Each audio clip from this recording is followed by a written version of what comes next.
Il y a 10 ans, vous évoquiez l'avènement des Jeunes Lions du PS. On y est, avec quand on voit la liste des candidats à la primaire. Qu'est-ce qui vous distingue les uns des autres ? D'abord, je suis conscient que la nouvelle génération, en effet, de gauche qui finalement a été brûlée dans ce quinquennat.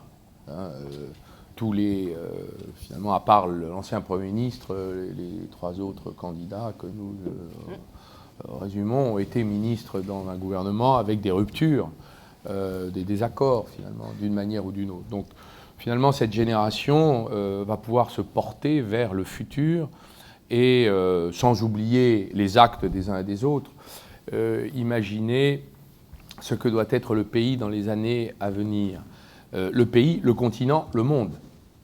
Je dirais d'ailleurs que nous sommes à la veille d'une régression impensable avec les propositions du candidat Fillon, dont on n'imagine pas d'ailleurs l'ampleur ni même la dureté.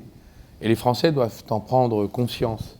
Finalement, le bon élève de l'austérité ultra-libérale dans la proposition politique actuelle n'est autre que le candidat de la droite qui propose d'amplifier par 4 ou 5 les conséquences des décisions inspirées par l'application intégriste de traités qui, pour moi, sont dangereux et qui nous mèneront, tôt ou tard, à la victoire du lepénisme en France.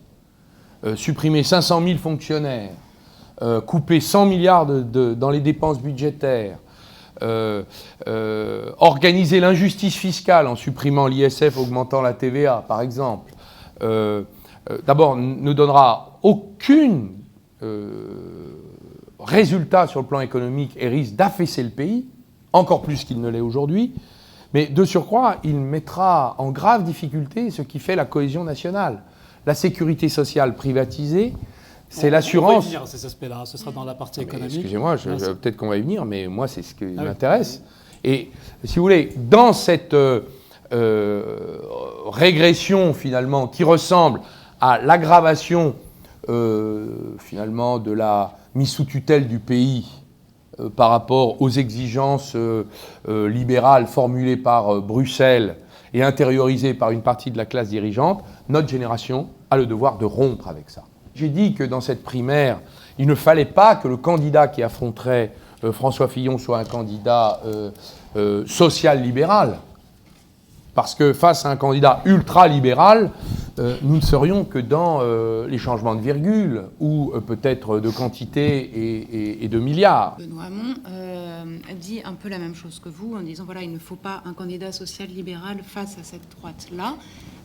Par exemple, pour bien expliquer à nos lecteurs, qu'est-ce qui vous distingue sur le fond, sur le programme de lui ou de Vincent Peillon ?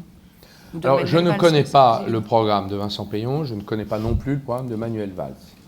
Je désapprouve un point important, il y en aura certainement d'autres qui apparaîtront au fil des débats, et les débats sont là pour ça, ils permettront de fixer qui défend quoi. Je n'approuve pas la dépénalisation du cannabis, par exemple. C'est un point sur lequel je considère qu'en termes de santé publique, nous ne pouvons pas nous le permettre. Nous avons investi tant d'énergie, de la puissance publique pour dissuader les Français de consommer de l'alcool et de fumer, qu'envoyer un message sur une nouvelle addiction plus grave en termes de santé publique serait pour moi une erreur pour le pays. C'est un point de désaccord important que j'assume parfaitement. Je prends cet exemple. Je ne suis pas un candidat opposant, je suis un candidat proposant. Pourquoi ne pas aller jusqu'au bout ? Pour des raisons purement pratiques et pragmatique, même réaliste. La question du budget, vous savez ce qui s'est passé lorsqu'il y a eu l'impossibilité de trouver un compromis aux États-Unis entre le président et le Parlement. Il y a eu là, pour le budget, fermeture, impossibilité de payer les fonctionnaires. C'était le shutdown. Donc, s'agissant de la continuité de l'État, des services publics, il est nécessaire qu'en matière budgétaire, le 49.3 puisse être utilisé. C'est le seul cas dans lequel je considérerais qu'il est nécessaire, c'est l'engagement de responsabilité. Je dois vous dire que d'ailleurs il a été rarement utilisé en matière budgétaire, sauf pendant la période où M. Giscard d'Estaing n'arrivait pas à faire voter par le RPR de M. Chirac ses lois de finances. Mais dans ces cas-là, la solution, c'est... Vous êtes sur la même position que Manuel Valls, sur le 49.3. Je dois vous dire que... Lui, est sur je la même dois que vous la dire que je vôtre. me réjouis. Oui, je vous remercie. Je dois vous dire que je me réjouis que tout le monde converge désormais autour de l'idée que la gauche est incompatible avec l'autoritarisme. Supprimer le 49.3 de ses propositions, c'est bien, mais le supprimer de ses propres pratiques, ce serait mieux. L'objectif normal d'un responsable politique qui prend la responsabilité d'un pays et de son destin, c'est d'abord et toujours le plein emploi. Si c'est pour inverser des courbes, c'était pas la peine de nous déranger, parce qu'inverser une courbe, c'est quoi? C'est la tendance. En plus, derrière les courbes, excusez-moi, il y a des drames, il y a des vies, il y a des gens. Donc je préfère avoir pour objectif le plein emploi. Je ne dis pas qu'on l'atteindra en 5 ans. Mais ce doit être notre objectif. Et ce doit être un objectif constant et qui a pour conséquence que nous changions radicalement les choix de politique économique. Comment? Pour moi, d'abord, ce n'est pas parce que vous utilisez, une visite soudaine, déconcertante. Je me suis dit, ah bon, que se passe-t-il? Parce qu'on n'est pas chez Cyril Hanouna, ici, où on se fait toucher curieusement en direct. Bon, j'en ai perdu mon latin.